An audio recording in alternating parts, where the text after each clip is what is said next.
Welcome to Canada's podcast.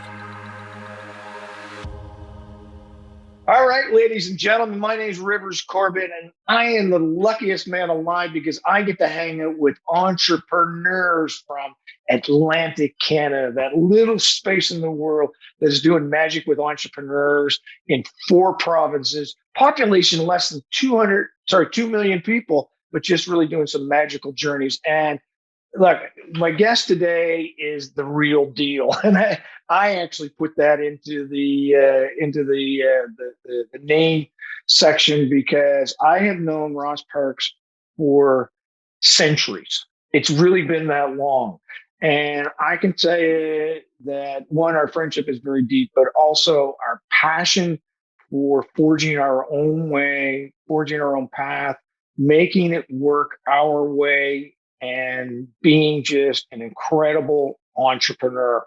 And so straight from Arizona today is Ross Real Deal Parks. Welcome to Canada's podcast, the Atlantic Canada section, Real Deal. Good to see you, dude. Great to see you, man. It's always good to see you. Thank you. Thank you. Well, we're going to go through an interesting journey, ladies and gentlemen. And because I don't have a script for this conversation, and most conversations I get into with our guests, I try not to, but this one is very intriguing for me because I've never really understood what Ross does, but I know he does it in a very impactful way that is building a quiet little fiefdom, empire, or whatever you want to call it, out of Kentville, Nova Scotia. And I want to learn more about it too. So, Ross, I want to know about your car business. And okay, I'm going to let you take it from there. Cue Real Deal. Tell us about your car business. And don't tell us about what you're doing now. Kind of lead into that first year to 2 years where you said, I'm going to do this. And then we're going to talk about the momentum. We're going to talk about things of what makes it work, what makes you tick, and why Kentville is the area. Nothing wrong with Kentville, by the way. Go Axeman. But and I know that's in Wolfville, but close enough. But anyway, back to you. I'm talking. Go for it. Rivers, let's go back. We'll drop a couple things here just so we can remember them as we go forward. When I was 3 years old, I lived in the Annapolis Valley, which is where I'm back to. Just be careful what you wish for sometimes. My parents bought me a little Datsun diecast car. So that's when I was 3 years old, and I collected diecast all along. So that's a little drop. You know, my marketing background, my media background, all that kind of stuff. Up until 2010 or 11, I had basically collected cars, Datsuns, old Nissan cars. That was my little, I had a car or two. I was restoring them myself. And in 2000, these are not diecast ones now. These are the real cars. These are starting to be the real deal. Yeah, starting to be the real deal. So that's where my memory anchor came from. Is why people say why Datsuns. Well, I bought this diecast when I was 3, and it kind of just stayed in my mind. But in 2010, I got a call out of the blue from a gentleman who said, listen, I understand you guys run a car club, the Nissan Datsun car club back in Atlantic Canada. I'm losing my storage space in the Annapolis Valley. Now, at the time, I lived 27 years in Halifax, the biggest city on the East Coast. And Bruce said to me, listen, I'd like to retire to the Valley. I currently live overseas. I've been teaching for years, but I've got these cars I'm about to lose a storage space for. And I said, okay, well, I'll start looking around for a building. Well, we found this building in North Alton, just outside Kentville, Nova Scotia, to house at the time in 2012, by the time he moved back, his 20 cars and my 30 cars, part of our personal collection. Well, when we looked at the building would house 197 units or vehicles. Well, of course, you know me, boom, it didn't take much math. You're the deal, man. Hey, you're the real deal. Why don't we sell the spaces? So we've turned an old chicken farm that was 40 years old back in 2012, repainted it bright car club, car farm, we call it now. We refer to it as Datsun North, white, blues, greens. We re-epoxied the floor. We insulated the walls and basically bought these 4 buildings, what I call up to code, if you would. Yes. And started a rental business or storage business that fall. So I was still in Halifax in 2012, 13, 14, 15. Well, in the fall of 2015, I said to my other half, I said, Kimberly, would you like to retire? And she goes, well, what would that look like? I said, well, you sell your big house in Halifax. And at the time, she had been watching tiny house, the tiny house buildings and stuff from the U.S., tiny house nation or whatever they called it. And I said, where are we going to put this house? She goes, well, down in the farm. Like, you've got water septic power. What do you think? And we'll move down there. And if I continue to work part-time, and we'll move to Arizona, for the 6 months in the wintertime. So what happened was we got set up in the Valley in the summer of 16, and the restoration business on the side has continued to grow. I mean, that continues to grow. But you're talking more about the storage business. Yeah. So first of all, can I just pause you for a second? Yeah. So you're a Datsun guy. So 30 Datsun cars. First of all, why did you keep getting Datsun cars? Did you do anything with them? Did you look at them? Did you sit in them and go, brrr? What did you do with 30 Datsun cars? I restored a few. Some were bought as restored. I've done, just as a side, I'm the largest importer of Datsun Nissan vehicles in Canada. And we became, the company is called Zedsport Canada. It started in 2006 with a couple of other partners, of which I owned the company, but they were very much involved in helping. And Bruce in 2010 actually assisted as well. But that whole Datsun thing just became, that was our brand. I mean, we knew that vintage was going to kick in. We knew that rear wheel drive. And it's really interesting because, me, I'm an old dinosaur. In 2014, we've been doing this for 6 or 7 years. We may be up to like 200 cars at that point in time. And cars were running out. We used to go to the Calais border and bring back 6 or 8 at a time. We'd fly to Boston, drive them home. Datsuns. All kinds Only of Datsuns. Stuff. All 240s, 260s, all Zs. We specialize in 70 to 78, what they call S30 cars, which are 240s, 60s, and 80s. In 2000, wait a minute, pause a sec, because this is an important piece for you. Specialize in those brands, but they're all Datsuns. They're not just cars; they're Datsun cars. Of the 439 cars I've done, 80% would be Datsun or Nissan. Love it. Okay, cool. Yeah. So this is niche focus, ladies and gentlemen, at its very, very best. So in 2014, Jay Leno did a big special on a 240 that he bought. There was magazine articles came out from Haggerty. And of course, then you've got this cumulative thought process, and all of a sudden, supply's going down and demand is going crazy. So in 2014, we were having a hard time getting cars. So we started a division called Big Monster Builds, which basically we're taking big monster engines like a 302 Ford or a 350 Chev or an LT1 or whatever it might be, and putting them in these cars because kids in Montreal, Toronto, Vancouver, the big cities for the most part, because I was getting 40 or 50 calls every week from my website. Wow. But in 2014, which I get is interesting, and I say old dinosaur because you've got to, in this world, yesterday you're a dinosaur if you're not keeping up. Right. In 2014, I got a call from a 15-year-old male. And what is very interesting, if we go back marketing-wise, target-wise, in 2006, when we started this, the average caller was 62 years old, and they were male. Okay. In 2014, now my marketing shift online changed a little bit, but the bottom line was it just blew me away. The average so time out again. Yeah. Time out again. As you can see, ladies and gentlemen, it's hard to interrupt this man because of the passion he's got. I love him to death. So what do you mean by the marketing shift? Talk about that. So in 2005, 6, 7, we were looking to get into this. In 1970 to 73, in 2006, how old was that person when they got their first Datsun? 16, 17. So in 2006, it would be 60. So obviously that target would be after that. Hey, had one. Now I've got some available cash. I've got some expendable money. I can buy myself a toy. Yeah. Well, that went on for the first 5 or 6 years. But in 2014, my average caller was 20 years old. What's up? I talked to a 15-year-old male in Toronto one night. Yeah. And you know me well enough. I get on the bus. I was pretty direct. I said, Chad, whatever his name was. I said, listen, I don't mean to be rude, curt, or otherwise, but what does a kid, no offense, what does a kid at 15 want a 46-year-old car for? Yeah. And Rivers, it was the most learned conversation I ever had. Love this lesson. And this is exactly, this was, Ross, don't you know they're on video games, the Fast and the Furious? We play them every night. We can build them up to 1,000 horsepower. I mean, they're rear wheel drive, they're vintage. You can do drifting. You can do. Exactly. Wow. It was like, wow. And you didn't see it, did you? You had to listen to see it. I had to listen to see it. And it was like, from that point forward, and I hadn't really taken in the scope of what was about to happen, especially in the last 2 or 3 years. But in 15, 16, and 17, it was like service that 15 to 20-year-old market. And again, a lot of the fathers were in the background, the parents were in the background as far as helping out. But I was talking to the kids, which I thought, hey, this is pretty cool. You know, a guy who's in his 50s talking to a kid that's 15. I mean, this is neat, like the passion of the industry. Because totally, dude.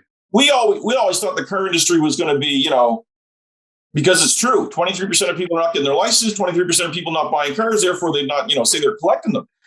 Well, wait a minute now. So I just going to tell you that again, you're one of my greatest friends. So you're a 52-year-old man talking to a 15-year-old boy. Imagine what it's like when he gets off the phone and his parents say, "Who are you talking to?" Well, just a 52-year-old man from Nova Scotia. And he is flying. And invariably, I speak to both parents because, of course, they're involved, right? I say, "Hey, Ross, do you think this is a good car for him? Do you think this is a good match for Matt? Do you think this is a good match for Chad?" And we would go through that process. So you know what it's like, Rivers, being in business yourself. I mean, the reality is you have thousands of phone calls or hundreds of phone calls to find that handful of people that you really want to surround yourself with. And that's the same with this car restoration and car adoption business that we had across Canada. So anyway, since then, it's been nothing but mostly, I'd say 90%, 15 to 25-year-old males from across country in most of those big markets. So it's gone crazy, but you can't find the cars now. That's the thing. Of course. Well, that's the case with the used car industry, let alone that. We just talked about that chip shortage. I mean, you can see why used cars are going through the roof, and that's going to hopefully, come back down a little bit. But for this, I was just at Barrett Jackson last week, and we go the Wednesday during the week. Give you an idea, there was a 1964 Datsun 320 pickup truck that I swear to you, 6 years ago, I could have bought for $4,000. Yes.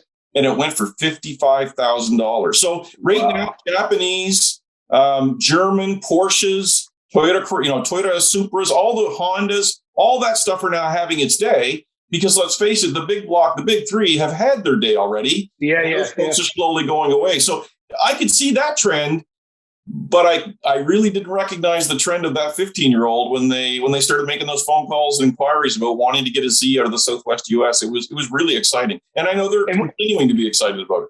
Yeah, and is the reason still the same? So 15 to 20 is the reason because it's gaming. It's I want a car like that game or that player in that game or whatever. That's the underlying rationale. I mean, they want a good car, but that's what's driving the conversation.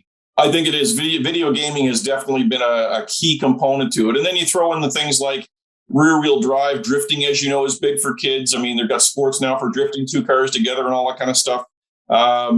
But I think it's just the fact that the car is so iconic because there's really no brand like it that has, when they brought it to the shores of America, I mean, Americans were looking for a two-door little sports car that compete with a Porsche or a Jaguar, but for a tenth of the cost. And that's why they sold so many of them. So,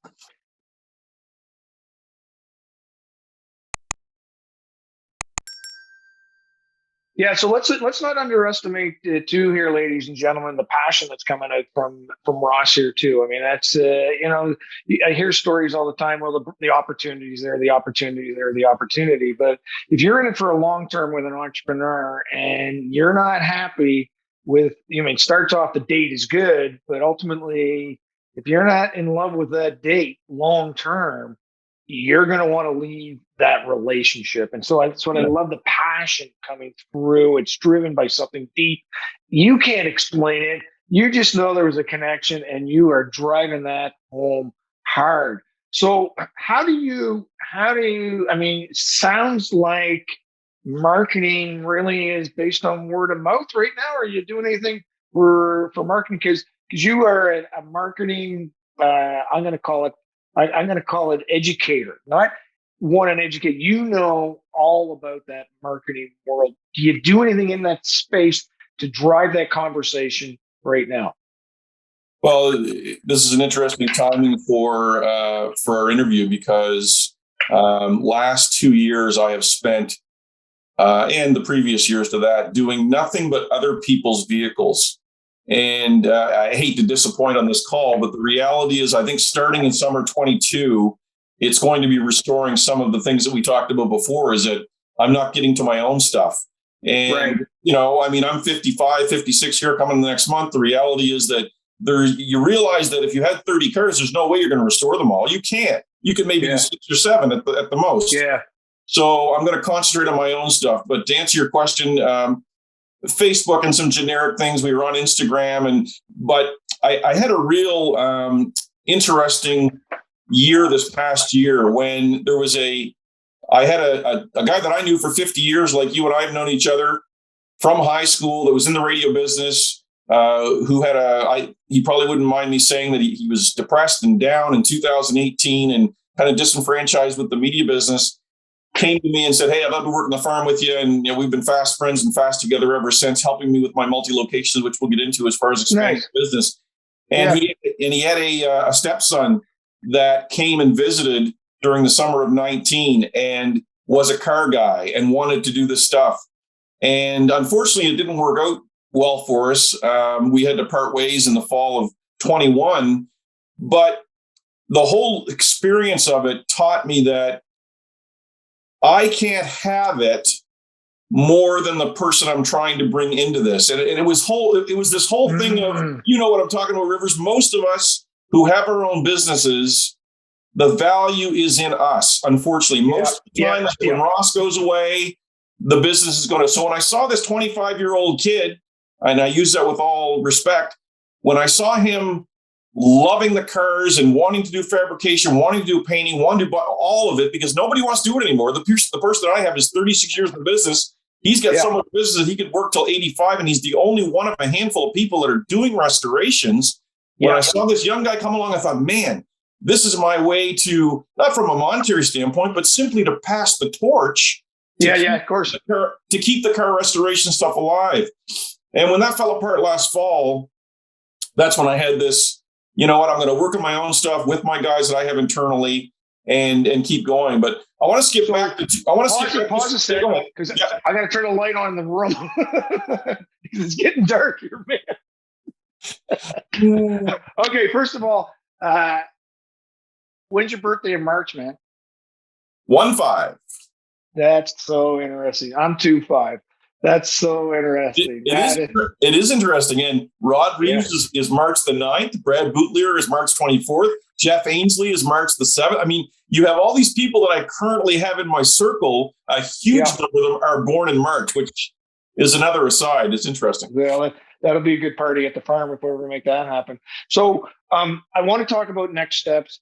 But you've touched on something here, and ladies and gentlemen, I knew this conversation. I mean, Ross and I have talked hours before about just stuff, and you talked about depression. And this is not about the person's name or anything, but you know that depression can be quite prevalent amongst entrepreneurs. And I'm not talking about you. I'm talking about your friends. Yeah. I've gone through depression, a few other friends that we've got, and I know my extended circle. Talk about mental health in your journey as an entrepreneur and how you kind of, you eat right.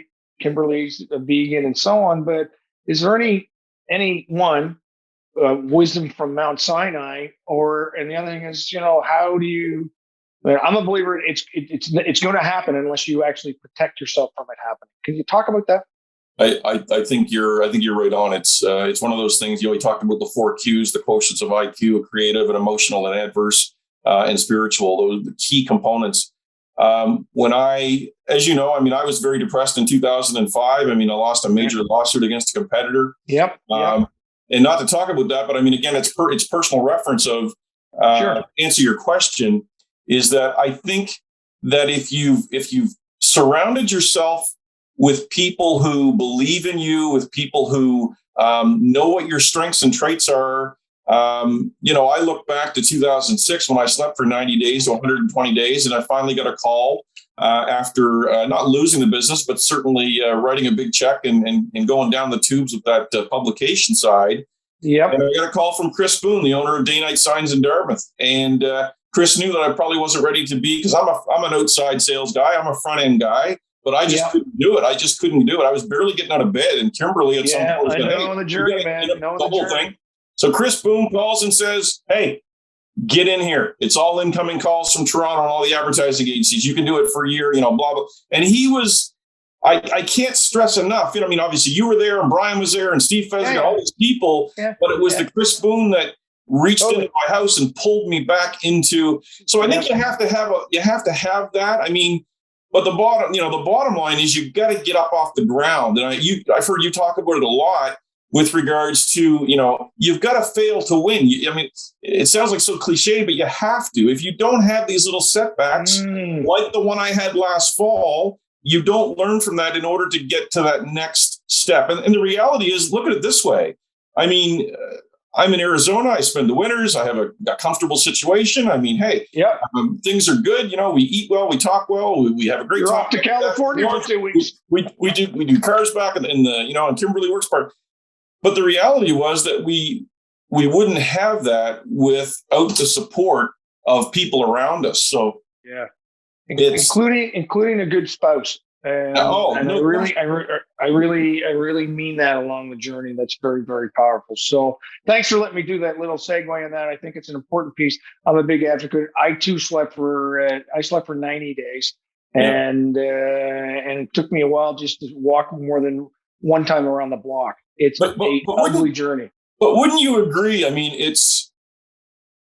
If you look back to both of our careers, the reality is that, Rod Reeves says it best to me every day. Hey, the decisions you make determine the life that you lead. That's the adult way to say it. So the reality is, if I hadn't lost that $2 million, let's say in 2005-06, if I hadn't gone through that, I might not be talking to you on this interview. 100%. You know what I mean? So you have to know that all of those are for some sort of reason. Yeah. But for someone that says you don't, luck's not part of it, I don't think they're accurate. You make your own luck a bit. You have to get up and keep going and keep knocking. But there is a little bit of luck involved, no question. But the support structure you have around you is very critical. Yeah. We're really critical, man. Again, thanks for letting me do that little bit of a term, but it's an important one for both of us to talk about it. So talk about multiple locations. You mentioned that just a little while ago. Talk about that. Well, what's interesting is no matter what I've done on the marketing and advertising side, anybody anytime calls me, even to this day, it's always, and this I think is the entrepreneurial absolute thing you have to have in your mind, is because people kind of niche themselves into, do you only deal with Datsuns? No, I deal with any car doesn't matter to me. I deal with and the same with, whether it's wrapping a car, whether it's doing a bus, whatever it might have been, sure, I can do that. And I was part of it. So, I think sometimes we discount our skill sets and we kind of put ourselves into a little bit of a loop. So in 2017, we came back from Arizona after our first winter, and I was visited by an ex-high school friend, an old high school friend, Peter Clark, who owned a chicken farm in Berwick, 10 minutes down the street. And he just, and this is in May, of course, River. So all the cars are coming out of the barn, as they say. Like the chickens. 190 cars going, what are you doing? Yeah, these aren't chickens. What are you doing here? I'm like, well, we got a storage business. And, I kind of brought him up to speed. He goes, listen, my parents just sold our quota back in 2000. We don't do chickens anymore. We got these 10 beautiful buildings that are empty. You want to fill them up? And I'm like, so my point of this whole thing as I follow through some of this stuff is the opportunities. I always heard from a friend of mine in the city in Halifax. He goes, never refuse to go to a meeting or a party because you don't know what's going to happen. Or a meeting, right? You don't know. And, I learned how to save with my father, taught me how to be a saver and all, but my mother taught me how to talk to anybody, anytime, anywhere. You know me, I'm not uncomfortable, especially if I know what I'm talking about, in front of large groups of people. I've been on the radio, been fired 3 times. And just as an aside, I think this is really critical and important to understand is that I've been fired 3 times. Yeah. And I'm very good friends with each one of those people that let me go. Interesting. Because one of my favorite lines is this: sometimes you're the problem. Look, and it's true. The ability to look isn't it true? The ability to look in the mirror and go, this has happened. This has happened 3 times. It's got to be me. I got a friend of mine. He went through similar things when he was young, and somebody pulled him this problem, this problem, this problem, this problem, this problem, and his buddy pulled him aside and he says, "Randy, did you ever notice who's always at the scene of the crime?" Look in the mirror. So the Berwick expansion started in 2018. We filled their buildings up. We started another one in West Hants. Now we're filling their buildings up, and now these are storage. These are strictly winter storage for boats, cars, trailers, any toy that you might have. And what's interesting to me, and again, this is going to be broadcast. I mean, I'm sure that the other 2 partners wouldn't mind me hearing this, or anybody out there. I don't care, because you know as well as I do, being on the marketing side, as a marketing guru for both of us, we teach. People don't want to be marketing experts. They want to be better plumbers. They want to be better, whatever that might be. They want to be better at what they're doing. They don't want to. They want to have some idea. Yeah. So now I'm getting calls from people. Now that we have these 3 different locations, and I think let me back up for a second. In order to look after this type of business, I quickly learned that it had to be within 10 or 15 minutes of where I lived, because it's very expensive to do things like I couldn't have one in Halifax, or Windsor. I couldn't run it. It's too far away, and it would cost. So perspective, give to people who listen to this from across Canada. Yeah, Windsor's like a half an hour away, 40 minutes. Windsor is 30 minutes up the road. Ironically, which is where our 3rd location is, because what's interesting to me, and I know we're all over the map, which we knew we would be, but we're good. What's interesting to me is that the gentleman in Windsor said to me, because the deal is, it's a management agreement. The owner of the business is in the Clarks, for example, at Lone Pine Farm, or West Hants Realty with Kevin. They don't do anything. I don't want them near the buildings at all. I don't want them to touch vehicles. I don't want them to hook up anything. No power generators, no battery disconnects, no washing of vehicles, no nothing. And you get 50 cents on the dollar. Wow. Right? Now, honestly, and I've had this happen, and so have you in your past. Wow, we're all full here. This I did 40 grand, this winter. Why couldn't I just get Ross out of the picture? Yeah, of course. And keep it myself. Yeah. Which is a possibility, and I, skin off my nose. I have a year-to-year agreement, blah, blah, blah. But here's what I've learned, and I think this is really critical, absolutely important, the fact that you don't realize how well you're doing a particular thing until you listen to customers come in and say. And I'm not blowing myself up here. The reality is I've got 4 or 5 key guys that are with me doing this stuff all the time, and they got to know exactly what we're doing every day as far as parking and spacing, and the customers all say the same thing. Can you do this in Halifax, where I'm at right now? This is the best place I've ever been to. And I think the marketing part of my journey was completely invaluable. I mean, it was one of these things where, as I looked at the storage business, what does everybody else do now? What do customers expect? What do customers, more importantly, what are the problems, frustrations? You've heard that line. What are the problems, frustrations, annoyances? What are those things that really they don't like? And we fix those. Yeah. And so applying the marketing that you and I both know to this particular situation has worked famously. I mean, it's been incredible to simply apply the principles of the customer experience to this particular, and this is not a complicated business. But I'll tell you one thing, you back a $60,000 Porsche against a wall and scrape the paint off it, you're not going to make it for year number 2 because you're writing $10,000 check to get it painted. I mean, there's a lot of risk involved too, right? So it's very important for everybody to understand what we're doing. So now I'm getting calls from people who are opening storage businesses in Nova Scotia. I got one in Hilden, I got one in Cape Breton, I got one in Halifax, and I think there's one more that called out of the blue, but through customer connections and everything else. I'd like to open a storage business in Truro. Would you come up and consult with me to get it started? So, I mean, it's been, believe me. So what do you say? What do you say? Because you said you can't go within 30 miles because the business won't work. No, so but can you duplicate it? I can. So what we're doing now is Paul and I, or Rod and I, will physically. By the way, say hi to Rod for me. Good guy. We'll physically go to Truro and train the staff. Got it.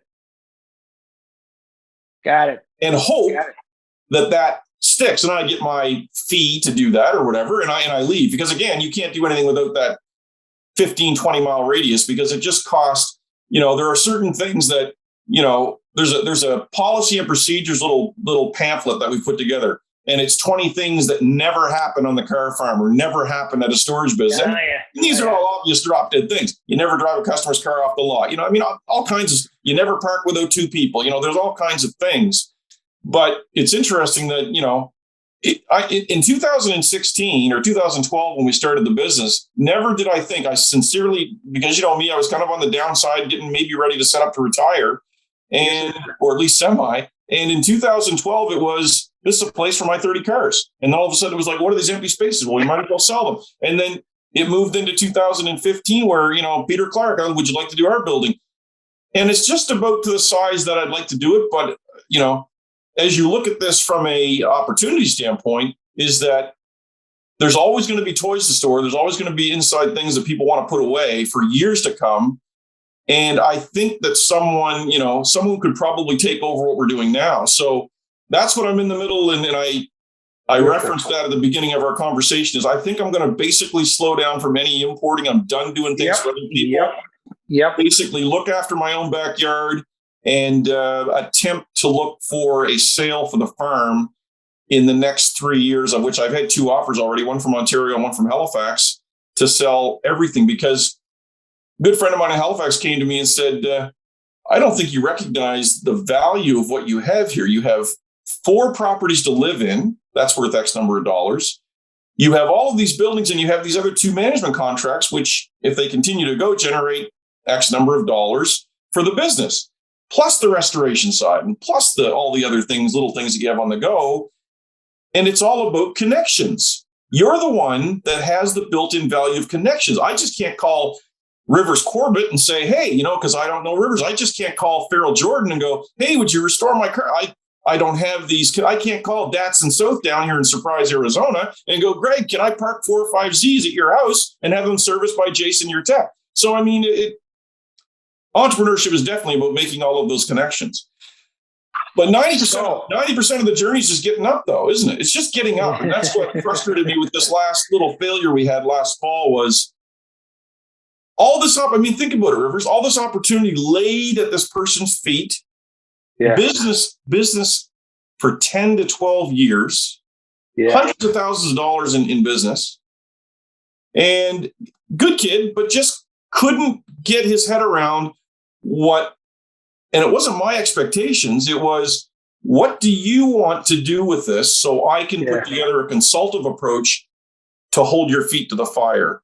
And when held feet to the fire, it just didn't happen, which I still to this day feel bad about, but it is what it is. I can't want it more than somebody else.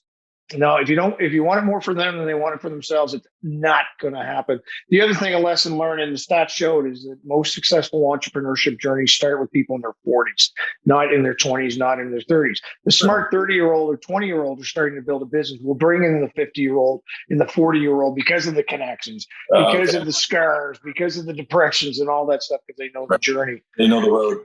They know the road. So a couple of things come up in this conversation.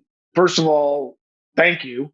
I could keep going, as you know, but we're an audience of entrepreneurs here. Our attention span won't last for days with us, but we might add for another 2.0 conversation. Before I forget, people are leaning. How do I hang out with you? They want to know more about you.